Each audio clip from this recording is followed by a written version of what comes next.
Hey everyone, Travarsi here, and I just wanted to pop in and do a quick video using the Zone 96 in my hybrid setup.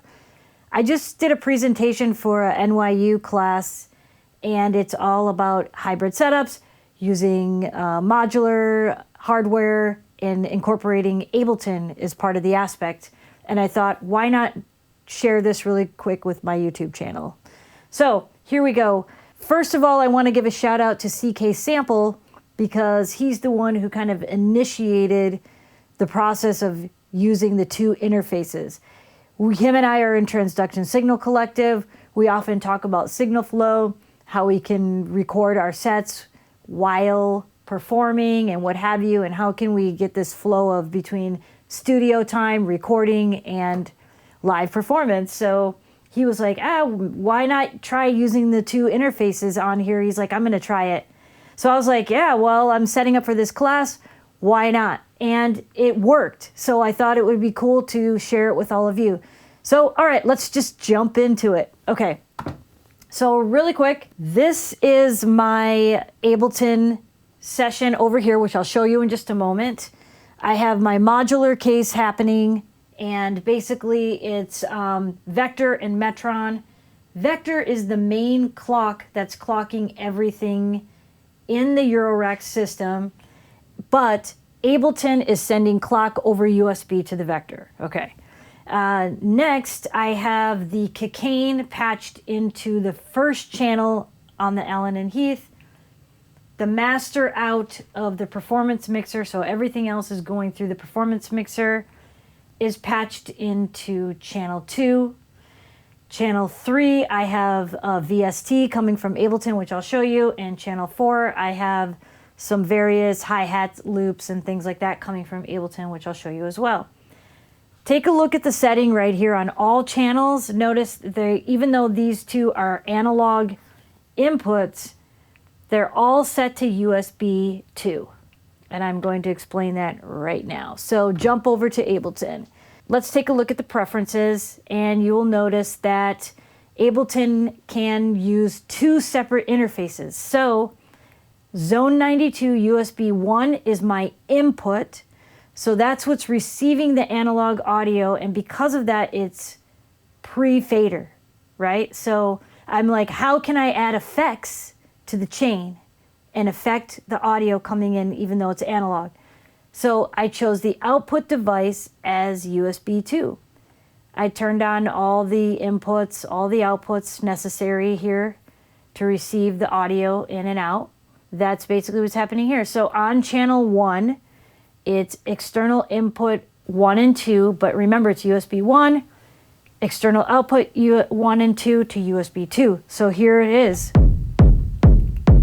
Right?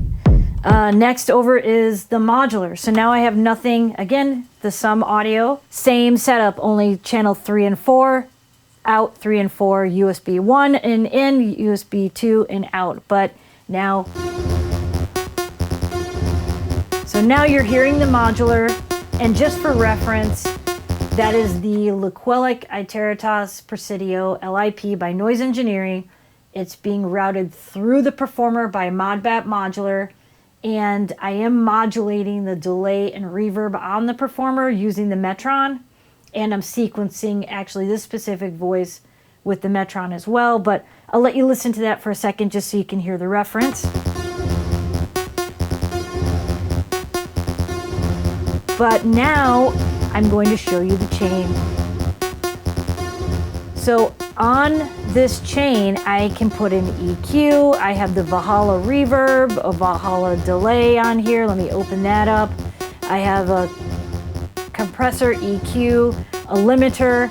But now I am able to, even though this is an analog input and I'm utilizing the two interfaces, I can now add effects. So I've mapped the mix to the mix on the delay. You can hear that.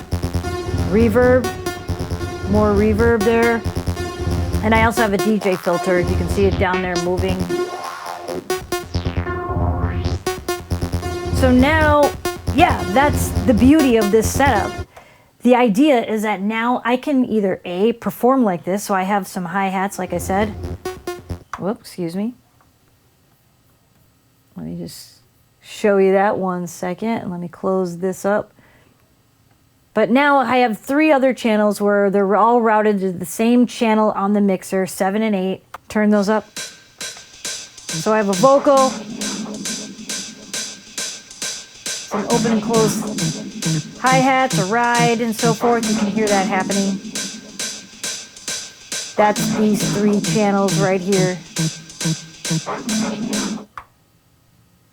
But if you look over here on the modular, the record modular channel, that's where I can record this specific channel, my modular. Now, I could either choose the audio from, and I could resample the entire, like all of it, the kick and everything, or I can add this audio channel like I did and choose a specific channel like I did.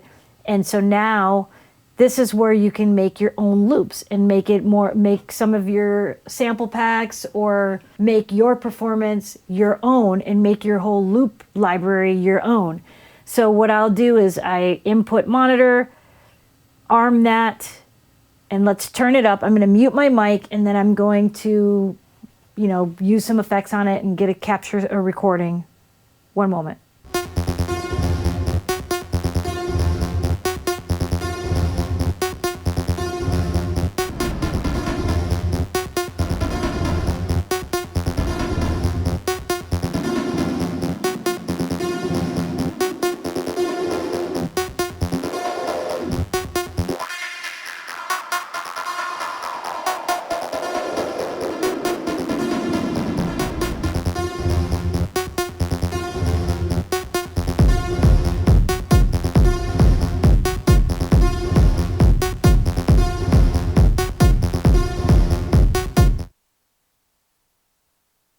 All right, so you got the general idea. So basically now I just recorded the modular on this audio, on this clip right here. So now I'm just going to turn on this track, click auto here, and I'm going to solo because it's routed to this channel on the mixer, okay? And I'm going to go back here, and now I'll play back what we just recorded.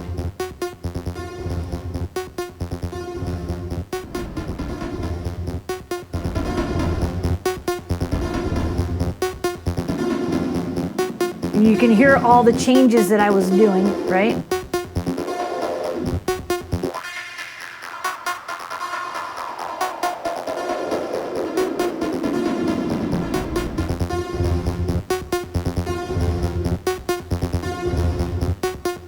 All right, so you get the general idea of what I'm trying to get at. Maybe it's not the best loop or your cup of tea or what have you, but you get the idea of how you can take the Zone 96 and utilize both interfaces to not only build your own hybrid setup. I'm using the Launch Control XL here to control the parameters on the VST and on the loops and what have you, but now I can also sample it all or each individual channel live and create my own loop library and make it unique.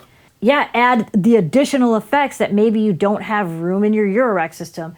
This is 94 HP 14U, and I would love to be able to carry a whole nother case while I'm traveling with just effects in it, but it's a little unrealistic, right? So now by using those racks in Ableton and effects racks, I'm able to get as many effects as I like on top of the ones that I already have in my modular case. All right, so anyway, I hope you enjoyed that. I hope it was helpful. If it was, hit that like button, subscribe. If you have questions, drop your questions in the comments below. Again, that was CK Sample. Thank you for the inspiration and the idea to try this dual interface. I'm going to drop his link down below. Check out his music. He's pretty dope. And yeah, and if you have any suggestion on other things that you would like for me to do some tips on, drop those comments in the comment below as well. All right, take care. Peace. Keep making music.